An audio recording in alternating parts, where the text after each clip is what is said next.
toutes et tous, il est 8h45, donc nous allons commencer. Vous êtes environ 80 inscrits et les participants vont arriver au fur et à mesure. Je suis Annabelle Castelin, membre de l'école du Pacte du pouvoir de vivre et je vais assurer l'animation de ce webinaire.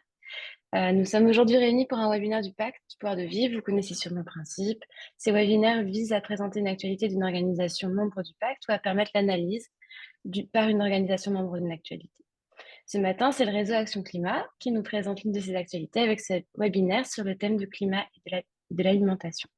En collaboration avec la Société française de nutrition, le réseau Action Climat a récemment sorti le rapport Comment concilier nutrition et climat pour la prise en compte des enjeux environnementaux dans le programme national Nutrition Santé PAM.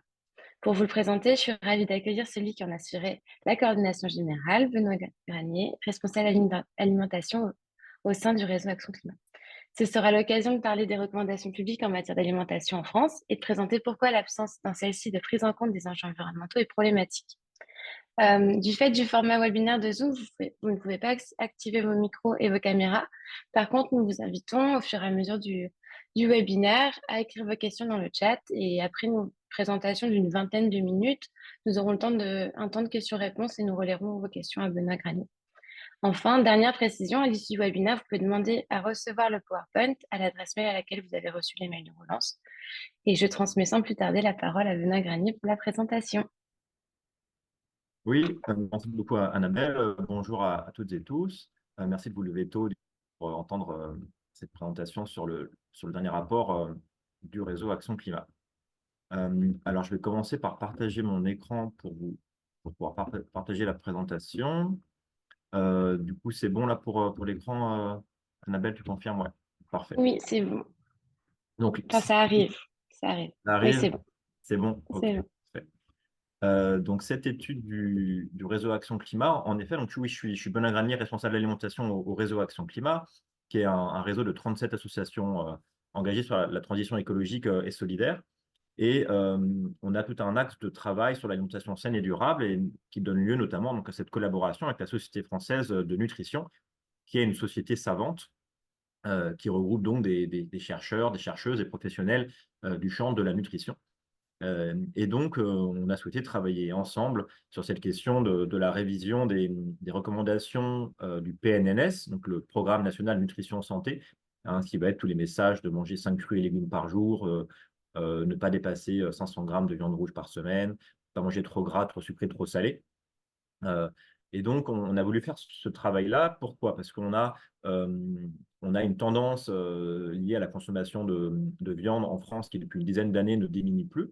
Alors qu'on sait que pour des raisons environnementales, mais aussi de santé publique, il y a nécessité que cette consommation diminue. Et à côté de ça, qu'on mange aussi plus de fruits et légumes, plus de légumineuses, donc les pois chiches, les lentilles, etc., plus de fruits à coque, plus de céréales complètes. Et donc, on a essayé de voir de quelle manière est-ce qu'il était possible justement de réviser ces recommandations. Euh, mais donc, avant de venir sur le détail de ce rapport, on trouvait que c'était intéressant de faire un petit point aussi sur où est-ce qu'on en était pardon, en termes d'alimentation en France aujourd'hui, avant de revenir un petit peu donc sur les enjeux de révision et de discuter ensuite des principaux résultats du rapport, où d'une part, on a fait une comparaison des recommandations alimentaires officielles dans tous les pays qui ont intégré la durabilité dans les recommandations. Déjà 25 pays l'ont fait, dont 15 pays en Europe. Et on a aussi fait un travail de modélisation de diète, de régime alimentaire qui soit à la fois sain et durable, avec donc un bureau d'études spécialisé en modélisation nutritionnelle. Et donc, je conclurai cette présentation en présentant aussi les différentes recommandations émises par le réseau Action Climat et la Société française de nutrition pour les pouvoirs publics. Alors, l'état des lieux de l'alimentation en France, je vais commencer avec des chiffres, des données moyennes sur la consommation qu'on observe chez les adultes en France dans les dernières données exhaustives disponibles, donc qui datent de 2017. Où on se rend compte que pour les fruits et légumes, donc la recommandation officielle aujourd'hui, elle est d'en manger au moins 5 par jour, donc ça veut dire au moins 400 à 500 grammes. Donc on est à 260 grammes aujourd'hui, donc on a une sous-consommation de fruits et légumes. Même chose observée sur les fruits à coque, où on recommande 15 grammes par jour. Pour les légumineuses, où c'est au moins 300 grammes par semaine. Et pour les fruits à coque, 15 grammes par jour, c'est une poignée d'amandes, de noix de cajou, de noisettes. Les légumineuses, donc c'est tout ce qui va être pois chiches, haricots secs, lentilles. Les céréales complètes, le pain complet, les pâtes complètes, le riz complet. Là aussi, une recommandation de au moins 200 grammes par jour. Et comme pour les légumineuses et les fruits à coque, on se rend compte qu'on est très loin aujourd'hui des recommandations. On mange surtout des céréales qui sont raffinées. Euh, la viande hors volaille, où là, il y a une recommandation de maximum. Donc, viande hors volaille, c'est toutes les viandes rouges et tout ce qui est viande de porc et aussi maximum de 500 grammes par semaine et la donnée moyenne est de 331 grammes par semaine.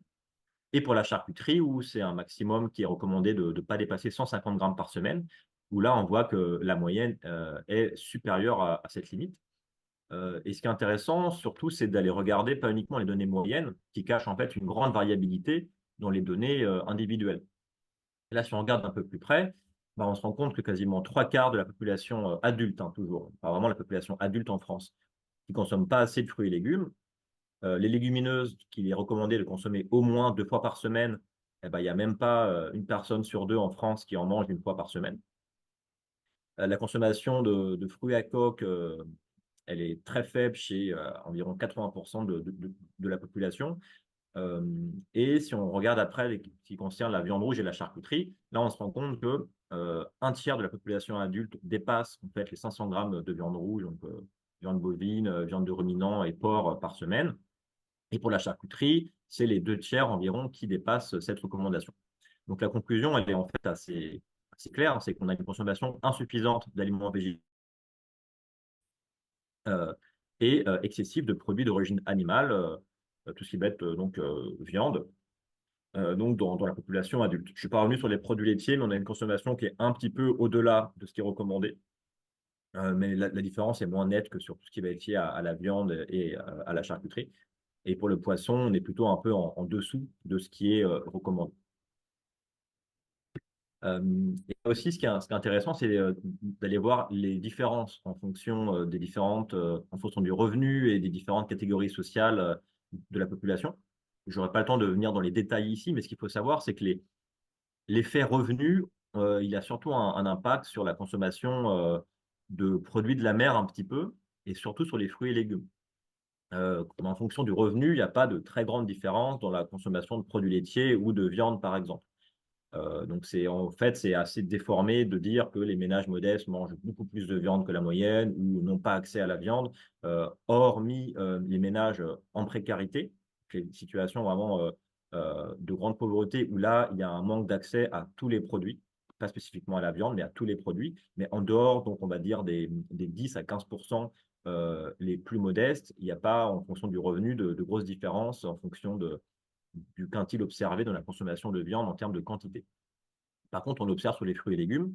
Et là où les inégalités en fait sont les plus visibles, c'est quand ensuite on regarde en fonction du niveau de diplôme, où là on a des différences qui sont beaucoup plus élevées, à la fois du coup sur les fruits et légumes, mais aussi sur la question de la viande, où on voit très bien, plus on monte en niveau d'éducation et plus on a une consommation de viande qui va être faible. Et à l'inverse, moins on a un niveau d'éducation élevé et plus on consomme de viande. Et c'est un peu pareil si on regarde avec les CSP. On se rend compte que les ménages ouvriers sont ceux qui consomment le plus de viande, euh, alors que dès qu'on arrive dans les CSP, moins. Mais là où il y a vraiment des inégalités fortes, et si on s'intéresse aux inégalités, c'est vraiment la question des fruits et légumes et aussi la question de tout ce qui va être les produits de la mer, où là, plus on est aisé, plus on en consomme par rapport aux ménages qui sont plus modestes.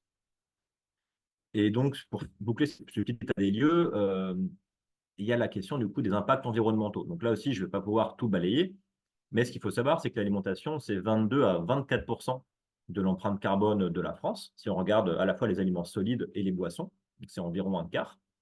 Environ 2 tiers, hein, 60 à 70%, qui sont d'origine agricole, ce qui veut dire que c'est vraiment au niveau des fermes, au niveau de la production, de qu'est-ce qu'on produit, comment on le produit, qu'on va émettre la majorité des émissions. Après, tout ce qui va être transport, industrie, distribution, cuisine, tout ça se partage 30 à 35% des émissions. Le transport, par exemple, c'est environ 10%. Donc, c'est quelque chose qui est assez marginal d'un point de vue climat. La viande, c'est quasiment la moitié des émissions de notre alimentation si on regarde vraiment les aliments solides, hein, tout ce qu'on met dans notre assiette, tout ce qu'on va manger, si on exclut tout ce qui est boisson, soda, jus de fruits. La viande, c'est la moitié. Produits d'origine animale, c'est les trois quarts. Euh, D'où l'enjeu d'avoir cette transition qui est portée par ailleurs par le réseau Action Climat vers des systèmes d'élevage, enfin, des systèmes agricoles qui soient plus durables, avec moins d'élevage intensif et plus d'élevage durable. Mais ce n'est pas le propos de ce rapport. Et donc, outre la question du climat, il y a aussi beaucoup d'autres impacts environnementaux qui sont aussi liés à notre alimentation, en particulier l'agriculture, qui va être le premier poste de destruction de la biodiversité à cause des pesticides, des engrais de synthèse, des effluents d'élevage. Et si on regarde même en dehors des frontières nationales, tout ce qui va être lié à la déforestation, notamment en Amérique latine, pour nourrir les animaux dans les élevages intensifs en France et en Europe notamment. Donc voilà pour ce petit état des lieux de l'alimentation, alors qui est forcément un peu rapide, mais il fallait aller vite pour ensuite quand même pouvoir passer un peu plus de temps sur ce rapport. Et donc sur les recommandations du programme national nutrition santé. Puis c'est déjà présenté rapidement dans le tableau au départ, mais donc on a des recommandations qui portent sur la viande, avec des maximums pour charcuterie et pour viande hors volaille, viande rouge et porc. Euh, mais concernant la volaille, pas de recommandation, si ce n'est de privilégier la volaille, donc une incitation à manger plutôt de la volaille plutôt que du porc ou de la viande de ruminants. Des recommandations sur les protéines végétales aussi, avec les légumineuses au moins 2 fois par semaine et les fruits à coque 1 fois par jour. Et aussi, ce qui était nouveau dans le dernier PNNS, qui date de 2019, c'était la recommandation de consommer bio si possible. Mais c'était en fait bon, principalement pour des raisons de santé humaine. Et donc, en fait, si on regarde ce PNNS, on se rend compte qu'il est vraiment axé dans ses recommandations sur ce qui est bon pour la santé, mais que son entrée principale ne va pas être l'environnement. Euh, Ce qui explique qu'on n'ait pas de recommandations sur la volaille, par exemple, et qu'on ait des recommandations en termes de protéines végétales qui ne soient pas extrêmement. Et donc, ce qu'on a voulu faire dans ce rapport, c'est de rappeler en fait l'importance des recommandations du PNNS. Pourquoi? Parce qu'elles donnent lieu à des campagnes de communication comme les 5 fruits et légumes. Elles donnent lieu aussi à beaucoup d'affiches, de posters, de livrets qu'on va pouvoir trouver dans les salles d'attente et dans les salles de consultation des médecins, des nutritionnistes, des diététiciens et des diététiciennes. C'est aussi réutilisé par les infirmiers, les infirmières, les puéricultrices et les puériculteurs, etc. Donc, c'est des centaines de milliers de professionnels de santé qui vont en fait relayer ces messages auprès de leurs patients et de leurs patientes. Vous avez aussi du coup des bandeaux publicitaires que vous voyez à la télévision, au cinéma, vous pouvez aussi entendre à la radio avec des messages comme quoi il faut manger 5 fruits et légumes par jour, il faut manger bouger, il ne faut pas manger trop gras, trop sucré, trop salé. Mais au-delà de tout cela, vous avez aussi des discussions pour, si jamais on met en place des chèques alimentaires, eh bien, utiliser les repères, les recommandations du PNNS pour savoir quels sont les produits éligibles.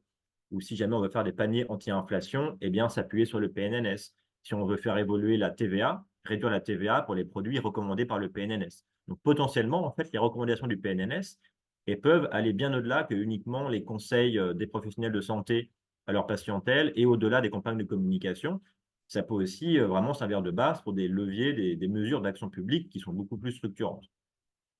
Donc, c'est vraiment en ça que ça nous semblait important de travailler sur le sujet, d'autant plus que cette question de la révision des recommandations alimentaires, c'est quelque chose qui est recommandé par le Haut Conseil pour le climat, par la FAO et par le Conseil national de l'alimentation. Et donc, si je reviens un petit peu au rapport du réseau Action Climat et la Société française de nutrition, alors c'est un rapport qui est assez dense, vu qu'il fait 180 pages, mais il y a une synthèse qui a été produite qui fait 16 pages, avec 12 pages de texte, si jamais vous voulez voir ça un peu dans les détails. Et donc, il y a une première partie du rapport, vraiment, où on s'est demandé combien de pays ont déjà fait ça, cette intégration de l'environnement dans les recommandations alimentaires, et qu'est-ce qu'il en ressort. Si on compare avec la France, qu'est-ce qu'on peut observer? On a regardé qu'il y avait 25 pays qui avaient déjà fait cette intégration des recommandations.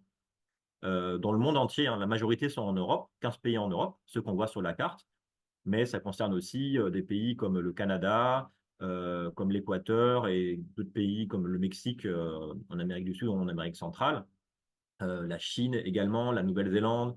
Donc, c'est vraiment quelque chose qui est au niveau international, mais donc 15 pays en Europe qui l'ont fait.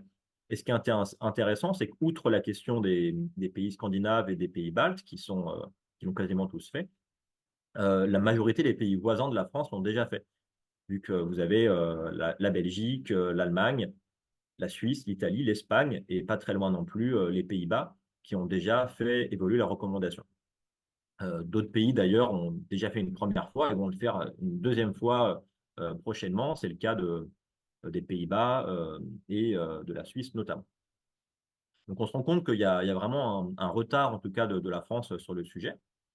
Euh, alors, dans le rapport, hein, on a comparé pour, enfin, pour différents types d'aliments, à la fois produits laitiers, fruits et légumes, légumineuses, fruits à coque et viande et viande transformée. Là, ce que je vous présente, du coup, c'est un petit focus sur le sujet de la viande, parce que c'est là que les différences sont les plus criantes. Sur les produits laitiers, en France, on est à 2 produits laitiers par jour. Dans les autres pays, on est entre 0 et 4, mais en moyenne, plutôt entre 2 et 3. Donc, c'est assez cohérent avec la France. Les légumineuses, on se rend compte aussi qu'on est un peu plus élevé quand même, et les fruits à coque aussi dans la plupart des autres pays. Mais là, il y a la différence la plus importante, c'est sur la viande. On se rend compte là sur le graphique que donc en France, avec les 500 grammes de viande rouge maximum plus 150 grammes de charcuterie, on est à 650 grammes de viande rouge maximum. Et si on compare avec tous les autres pays qui ont intégré la durabilité vraiment dans leurs recommandations, de manière précise, eh bien, tous ces pays sont largement en dessous de ces 650 grammes. La majorité aussi ont des recommandations de limitation qui ne sont pas uniquement sur la viande rouge et la viande transformée, mais aussi sur la volaille. Et même pour les pays qui intègrent toutes les viandes, dont la volaille, on est en dessous de 650. On est à 500 en Chine et aux Pays-Bas, 630, toutes viandes comprises en Belgique. Mais en Allemagne, qui a révisé ses recommandations la semaine dernière, on est à 300. En Italie, c'est maximum 300, 350 au Danemark, 375 en Espagne. Donc, on est dans un ordre de grandeur quasiment de facteur 2. Donc, on se rend compte il y a vraiment un gros décalage. Donc là, c'est vraiment la première partie du rapport. Et la deuxième partie du rapport, on a fait un travail de modélisation en se disant, d'après tous les travaux de modélisation, tous les scénarios sur l'alimentation durable en France et comment est-ce qu'on devrait faire évoluer notre système alimentaire et nos régimes alimentaires pour que la France puisse atteindre ses objectifs climatiques dans le domaine de l'alimentation. Il y a un objectif de baisser par 2 les émissions du secteur agricole. Alors, les différents scénarios montrent qu'il y a une nécessité de baisser la consommation de viande entre 50 et 70% en fonction des différents scénarios. Les scénarios de think tank comme l'IDRI, comme Solagro, voici les scénarios de l'ADEME, par exemple, ou d'ONG comme WWF. Donc, le travail qu'on a fait, c'est qu'on a fait des modélisations pour voir, OK, si on baisse d'un facteur 2 la consommation de viande, est-ce que c'est possible de couvrir tous les apports nutritionnels sans avoir recours à des aliments enrichis ou à des compléments alimentaires? Et alors, bonne nouvelle, la réponse est oui, c'est possible. Alors, les ajustements ne sont pas exactement les mêmes à faire selon qu'on consomme 2 produits laitiers par semaine ou bien 3 produits laitiers par semaine. 3 produits laitiers par semaine, c'est aujourd'hui.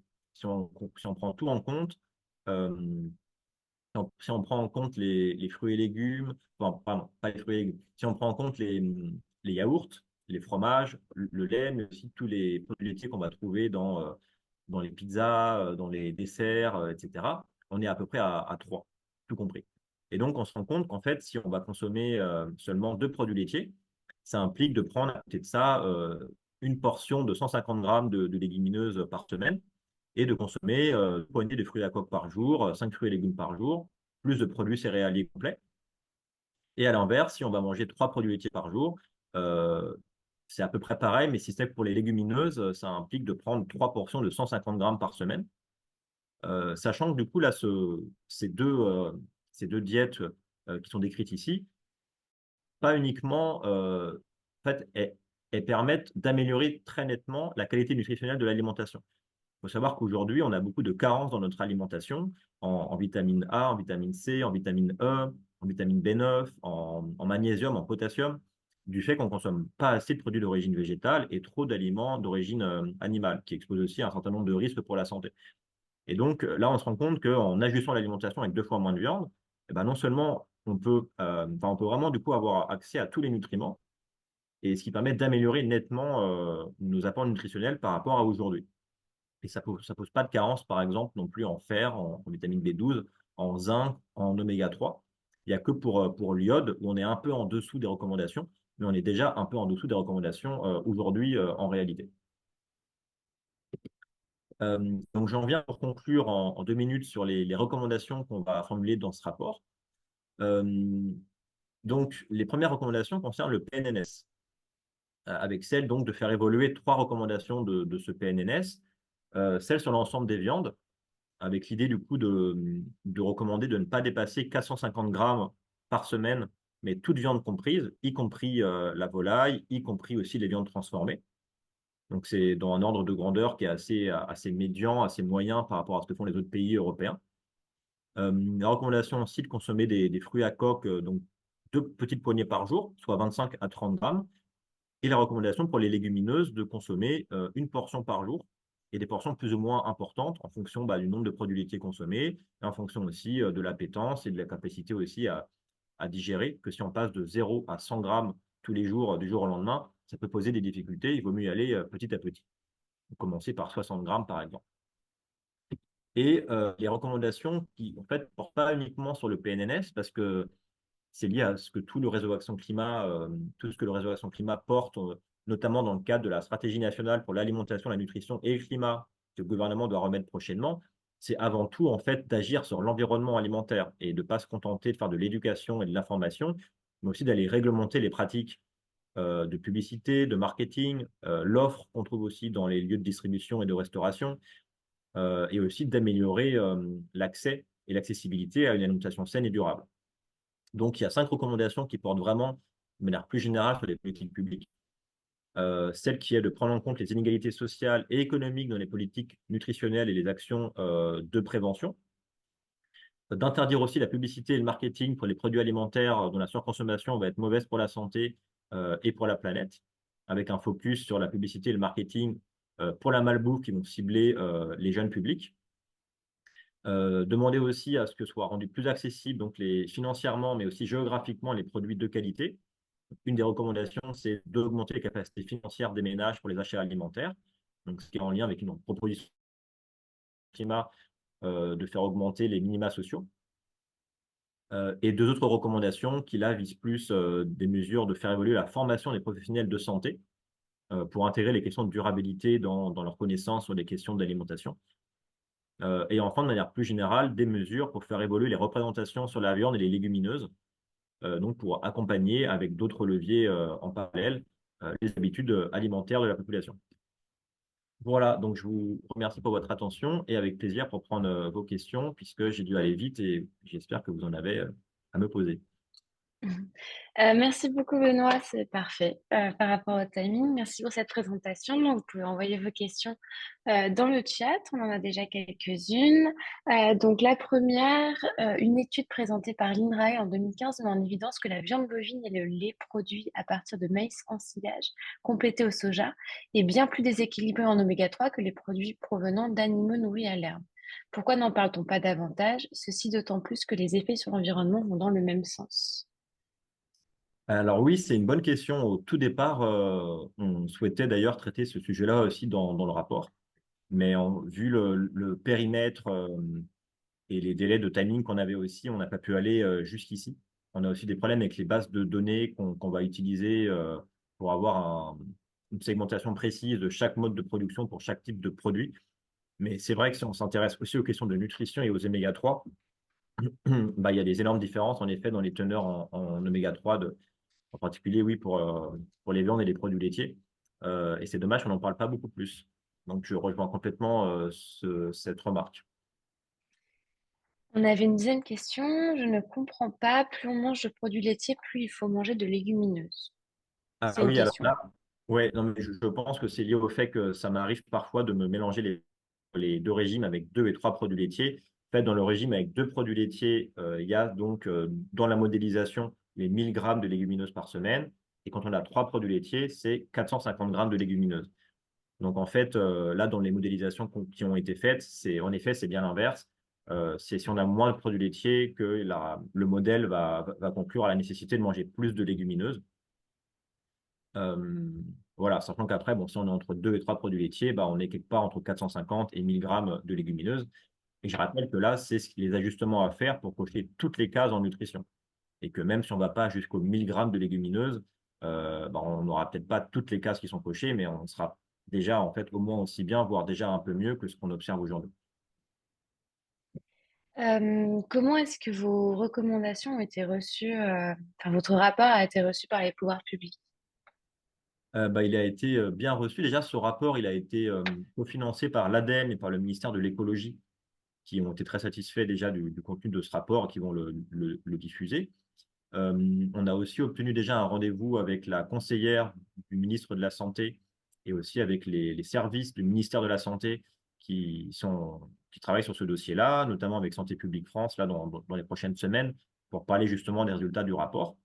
Et donc, qui nous ont déjà été présentés comme étant très utiles. Ils nous remerciaient. Bon, c'est les formules de politesse consacrées, mais ils nous reçoivent prochainement. Et on a rendez-vous aussi avec le ministère de l'Agriculture, les services, cet après-midi pour présenter le rapport, justement. Donc, c'est quelque chose qui a vraiment été bien reçu. Voilà, maintenant, il faudra qu'on parle du fond un peu plus précisément. Euh, mais voilà. Ok. Une autre question, comment favoriser la transformation de la restauration collective, en particulier via la formation des personnels et l'accès à un approvisionnement pertinent? Alors oui, c'est un vaste sujet. Euh, il y a plusieurs associations du réseau Action Climat et d'autres organisations qui travaillent vraiment sur le sujet en propre. C'est la Fondation pour la Nature et l'Homme qui travaille avec le Secours catholique, avec la Fédération nationale d'agriculture biologique et le réseau Restocco de la restauration collective pour travailler là-dessus. Et pour l'approvisionnement, du coup, il y a différents leviers, mais il y a vraiment une mise en évidence de besoins financiers importants dans l'investissement pour pouvoir avoir des équipements pour s'approvisionner, pour cuisiner sur place, notamment aussi des produits qui ont un certain surcoût pour tout ce qui va être produits biologiques, mais aussi ça a un certain nombre de leviers qui permettent de réduire le surcoût en ayant moins de gaspillage alimentaire et aussi en proposant plus de menus végétariens équilibrés qui permettent de réduire le coût matière et donc d'avoir accès après à des produits de meilleure qualité et notamment moins de viande apportée et plus de viande française issue d'élevage plus durable. Et après, sur la formation des personnels, là, il y a un enjeu important. Et c'est vrai que le réseau Action Climat avec Greenpeace avait notamment recommandé, en parallèle de la mise en place de l'option végétarienne quotidienne, qui n'a pas été malheureusement acceptée dans les cantines scolaires à ce jour, mais la formation spécifique pour les personnels de cuisine. Mais là, il y a une bonne nouvelle, c'est que depuis la loi climat, il y a eu d'abord un article de loi et maintenant un décret qui doit faire évoluer la formation de l'ensemble des cuisiniers et des cuisinières. Jusqu'à maintenant, dans les BEP, CAP cuisine, il n'y avait rien d'obligatoire sur la cuisine des légumineuses et des protéines végétales en général. C'était basé sur la viande et le poisson. Et là, prochainement, à partir de cette année, il y aura justement un module sur la cuisson des protéines végétales et la cuisine de ces aliments-là, des choses qui seront aussi aux examens. C'est quelque chose qui pourra aussi évoluer par ce biais-là. Alors, juste, oui, il y aura, pour répondre à une question, il y aura bien un replay et du coup, on vous l'enverra dans la journée ou demain. Voilà. Il y a pas mal de questions sur les oléagineux. Tu vois Donc, il ça, y a une ouais. personne qui demande, du coup, quand vous dites augmenter les oléagineux, préférez les noix, vous parlez de noix de Grenoble cajou. Et une autre personne qui dit, dans les fruits à coque, ne doit-on pas en privilégier certains, comme la noisette par exemple, plus locaux et moins gourmands en eau que l'amande? Idem, que penser des avocats et fruits exotiques? En fait, que penser du fait que on va Ouais. consommer des produits voilà, exportés, Oui, alors importés? pour les fruits à coque, en effet, on parle bien des noix de Grenoble qui sont riches en oméga 3 plus que les autres types de noix. Donc, on a aussi du coup un profil nutritionnel qui est important, mais pour les oméga 3, c'est vraiment les noix de Grenoble qu'il faut privilégier.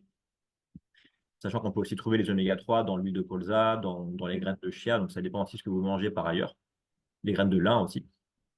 Euh, et après, là, dans la modélisation, nous, on a aussi regardé à chaque fois les différents diètes proposées si on n'avait pas d'impact négatif en termes des autres impacts environnementaux. Et si on allait dégrader l'impact biodiversité, enfin, les impacts en particulier de consommation en eau. Là, dans le régime qu'on propose, la consommation d'eau ne sera pas plus élevée que celle qu'on observe actuellement. Mais c'est vrai qu'après, il y a un intérêt à privilégier les modes de production qui soient de manière générale plus durables euh, et éviter en effet toutes les modes de culture qui vont avoir recours à l'agriculture irriguée, notamment. Euh, mais on n'a pas creusé la question des modes de production à privilégier euh, dans le cas de tout ce qui va être amande et la différence entre noisette, amande, noix, etc. Et là, c'est pas une expertise dont je dispose. Et après, pour les produits exotiques, etc., en fait, si on réfléchit vraiment en termes d'impact environnemental, euh, si un avocat va être produit de manière bio et va être transporté en bateau, l'impact ramené à l'avocat va être extrêmement faible. Après, il y a la question aussi de est-ce que c'est du commerce équitable ou non? Est-ce que vous allez participer à de l'exploitation de travailleurs et travailleuses à l'étranger, etc., mais qui sont d'autres questions, mais qui sont aussi très importantes.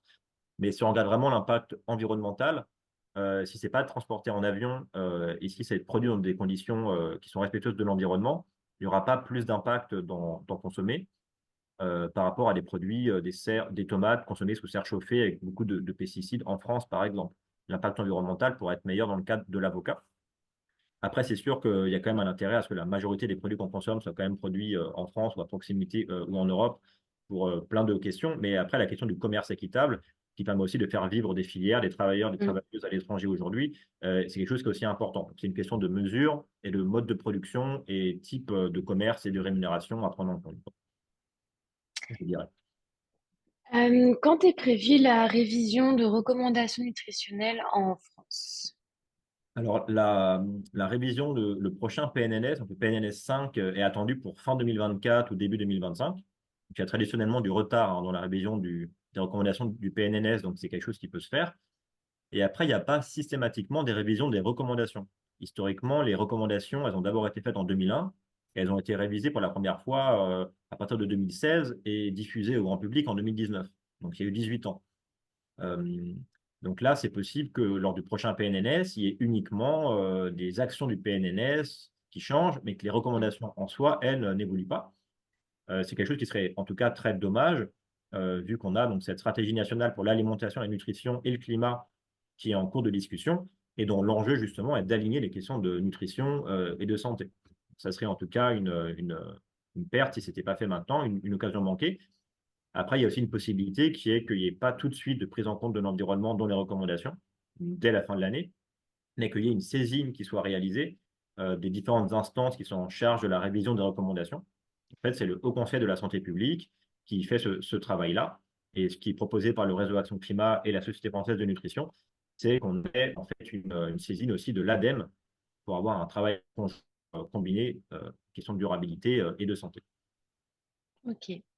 Je vais vous soumettre deux questions en même temps. Donc, une, pourquoi inciter à continuer de consommer des produits laitiers? Alors, je réduis, mais en fait, c'est mauvais pour la santé. Diabète, obésité, problèmes ORL, dermato, digestif, tendinite, etc. Et une autre qui est plus par rapport à la consommation de viande et de charcuterie pour savoir s'il y a des choix à faire dans les catégories de viande ou de charcuterie à consommer. Voilà, je ne sais pas si les deux questions vous vont en même temps, mais... Ouais, je peux essayer, ouais. Oui, alors sur les produits laitiers, bon là, du coup, les questions santé liées aux produits laitiers, je ne suis pas expert, mais il y a toute une partie dans le rapport qui a été fait du coup par les nutritionnistes qui montre les avantages, bénéfices, risques à la consommation de produits laitiers et qui montre que tant qu'on est à 2 produits laitiers par semaine, il n'y a pas de...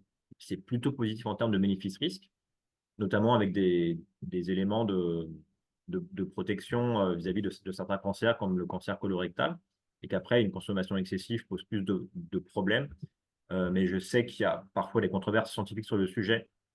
Mais voilà, c'est pas quelque chose que moi je maîtrise. Et après, en termes d'impact environnemental, bah, il est moindre quand même du coup sur les produits laitiers que sur la viande parce que bah, il y a aussi ces systèmes où en fait les vaches laitières qui produisent de la viande aussi. Mais en tout cas, vu les données qu'on a actuellement, l'impact environnemental va être, enfin en tout cas, on peut avoir une consommation de produits laitiers modérée, une consommation de viande largement réduite et être dans les clous d'un point de vue climat. Et c'est aussi ce qu'on observe en fait dans des scénarios qui sont plus élaborés, comme le scénario TIFA de l'IDRI, le scénario AFIR 2050 de Solagro, ou les scénarios ADEME. En fait, on a aussi une évolution des modes d'élevage et des types de troupeaux et des races aussi de vaches. On peut avoir après des élevages mixtes qui vont à la fois produire des produits laitiers et où on se retrouve dans ces différents scénarios avec des produits laitiers qu'on consomme à hauteur de 2 produits laitiers par jour. La modélisation du HIT Lancet, un régime aussi fait par des scientifiques, est aussi sur 2 produits laitiers par jour. Voilà, Ouais. donc après, c'est quelque chose qui serait possible. Et sur les différents types de viande, on n'a pas fait ce travail de quantification parce qu'il est en fait assez compliqué si on regarde que le climat. Les modélisations peuvent nous dire qu'il faut arrêter complètement la viande bovine. Euh, ce qui est quelque chose, bon déjà, si on ne produit plus de viande, bah, on n'a plus de lait. Et puis d'un point de vue social, et bon, c'est pas quelque chose qui est très réaliste et très souhaitable non plus. Euh, et en fait, chaque type de viande a un petit peu ses avantages et ses inconvénients. D'un point de vue climat, le poulet et la volaille en général émet beaucoup moins.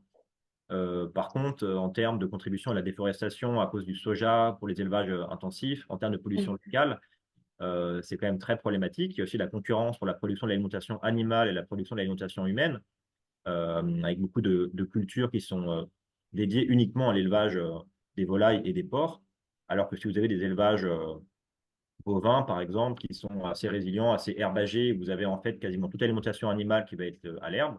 Ce n'est pas le cas de tous les élevages bovins, mais ça peut être le cas. Là, du coup, vous avez des problèmes en moins, même s'il y a toujours le méthane par ailleurs.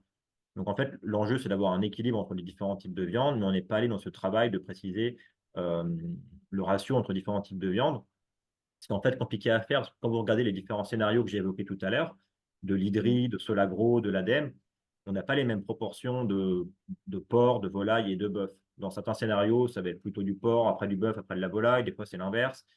Donc, en fait, ça dépend beaucoup des choix qu'on fait en mode de production et en mode de régime. Mais d'un point de vue environnemental et santé, les différentes options sont possibles. C'est différents scénarios sur la table.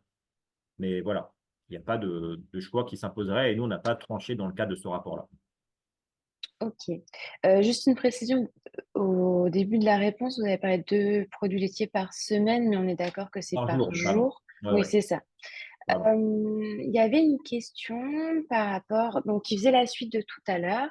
Le RAC a-t-il sur ce sujet des recommandations sur l'éducation, contenu des programmes, initiation à la cuisine en particulier légumineuse, alimentation locale? Donc ça faisait un peu la suite de la question sur la formation des personnels et les restaurations collectives, je pense.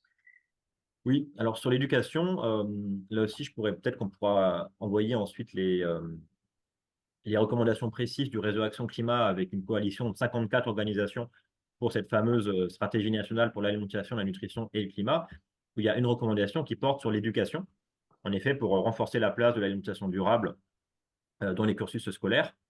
Mais ce n'est pas un sujet que le réseau Action Climat a creusé en propre. Donc, je n'aurai pas plus de précisions à apporter. Ok. Il y avait une question justement par rapport à la publicité et le marketing. Bonjour, merci pour cette présentation. Quelles sont vos pistes pour faire évoluer la publicité et le marketing? Est-ce que ce sont les marques ou les retailers ou les deux que vous souhaitez solliciter? Alors, les recommandations ouais, sur pub et marketing, elles portent sur l'ensemble des acteurs qui font de la publicité, donc à la fois dans les magasins, dans les catalogues de promotion, dans l'espace public, à la télévision, à la radio. Donc, ça concerne du coup l'ensemble des acteurs économiques. Et la recommandation en l'état, elle serait d'avoir une interdiction pour les produits qui ont le plus d'impact sur la santé et sur l'environnement. Alors, soit en s'appuyant sur le Nutri-Score et un prochain affichage environnemental, soit en s'appuyant sur la catégorie actuelle des produits durables dans la loi, qui vont concerner les produits qui sont sous SICO. Donc, les SICO, c'est l'agriculture biologique, le label rouge, les AOP, les AOC. Euh, Mhm. voilà. Est-on en capacité de chiffrer le coût en matière de santé publique des carences provoquées par l'alimentation actuelle? Alors, il me semble que non. Euh, L'estimation des coûts, elle est toujours compliquée, notamment parce que c'est des coûts qui peuvent être sur le long terme. Et il y a beaucoup de facteurs qui vont venir ensemble ensuite dans le fait qu'il y ait des maladies qui vont apparaître. C'est jamais uniquement lié du coup à une carence en particulier, ni même à l'alimentation en particulier, où c'est difficile à identifier de manière complètement exhaustive et complète. Euh, donc il me semble que non, mais voilà, ça serait en tout cas à préciser. Ça serait à préciser. Ok. Et il restait 2 questions sur les produits laitiers. Effectivement, donc c'était plus des questions nutritionnelles, donc je ne sais pas si vous aurez les réponses, mais le lait de chèvre était plus intéressant pour la santé que le lait de vache. Il y a une personne qui n'était pas convaincue par votre réponse de tout à l'heure. Euh, les vaches, que leur rôle soit à la viande ou laitière, remettent j'imagine, produisent du méthane. Oui, mais en fait, ce qu'il y a là, c'est que quand vous allez regarder ensuite les impacts liés aux produits, vous allez voir pour produire, par exemple, 100 grammes de lait ou 100 grammes de viande, on revient ensuite à l'ensemble du méthane qui a été rejeté, puis aussi aux autres types d'émissions qu'il y a liées à l'alimentation des animaux, vu que les vaches laitières mangent une ration assez importante qui n'est pas de l'herbe, mais qui va être des céréales, du soja, etc. Et après, vous allez ramener aux quantités de produits, quoi. Et donc, c'est vrai que les élevages de vaches allaitantes, où on a des animaux qui vivent assez longtemps, qui produisent pas de lait, qui produisent que de la viande, bah, quand vous regardez après une carcasse avec toute la viande qu'il y a dessus et que vous voyez tout le méthane, bah, quand vous revenez ensuite Mm. pour un steak, ça va faire beaucoup de méthane.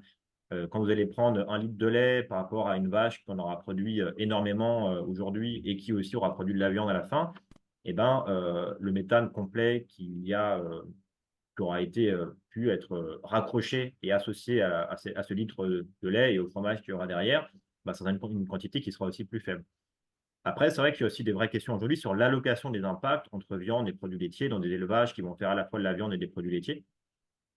Mais en tout cas, ce qui est sûr, c'est que par rapport à la quantité de produits laitiers qu'on mange aujourd'hui et à la viande qu'on mange aujourd'hui, et par rapport aux quantités qu'on observe dans les modélisations de systèmes durables, on se rend compte que sur les produits laitiers, la baisse, elle devrait être, ça fonction, enfin, c'est différent en fonction des différents scénarios, mais plutôt entre 20 ou 30%, alors que sur tout ce qui est viande, on est plutôt entre 50 et 70%. Ok. Il y a une personne qui dit aucune mention d'exploitation animale. Dommage. Je pense par contre que vous avez au niveau du réaction avec son climat, vous avez des personnes qui sont justement expertisées sur les élevages, la question des élevages, enfin, qui a déjà intervenu lors d'un webinaire, par exemple. Donc, je pense qu'il y a des choses à retrouver sur le site, je sais pas. Alors oui, bah, sur la question de... Puis, je réponds aussi, j'ai oublié de répondre à la question entre lait de chèvre et lait de Ah vache, oui, pardon. etc. Mm. Donc là, c'est pas quelque chose qu'on a traité dans le rapport et moi, je ne connais pas ce sujet-là. Et ensuite, pour la question de l'exploitation animale, oui, c'est vrai que enfin, ça faisait pas partie de ce rapport-là où vraiment on parlait des questions de durabilité et de nutrition. Néanmoins, tous les modèles sur lesquels s'appuie le réseau Action Climat et ce qui est recommandé en termes de système d'élevage, justement, c'est uniquement des systèmes avec accès au plein air et avec, Mm. enfin, c'est tout ce qui est élevage intensif et élevage industriel. Dans les recommandations du réseau Action Climat et de ses membres, c'est de sortir progressivement de ces types d'élevage en allant que vers des élevages où on a des systèmes d'alimentation animale durable et aussi un accès systématique à l'extérieur. Et notamment, on fait ce choix de ne pas être favorable pour d'autres organisations à massifier les élevages de volailles parce que ça fait peu de gaz à effet de serre et tant pis pour les poulets à l'intérieur. Et c'est aussi pour Mm. ça que le Réseau Action Climat signe beaucoup de communications et de recommandations avec des organisations comme Wellfarm, comme CWF France. Donc c'est quelque chose en fait qui est inclus dans le fait qu'on préconise systématiquement le recours à des élevages qui soient respectueux du bien-être animal. Et on va prendre une dernière question, remarque. Une personne qui dit le PNSS semble dicté par la FNSEA. Qu'en pensez-vous? Bah, disons, oui, c'est l'impression que ça peut donner, même si en 2019, quand il y a eu la recommandation de limiter la viande rouge et la charcuterie, euh, bon, ça n'a pas plu du tout à un certain nombre d'acteurs du monde agricole conventionnel, comme la FNSEA.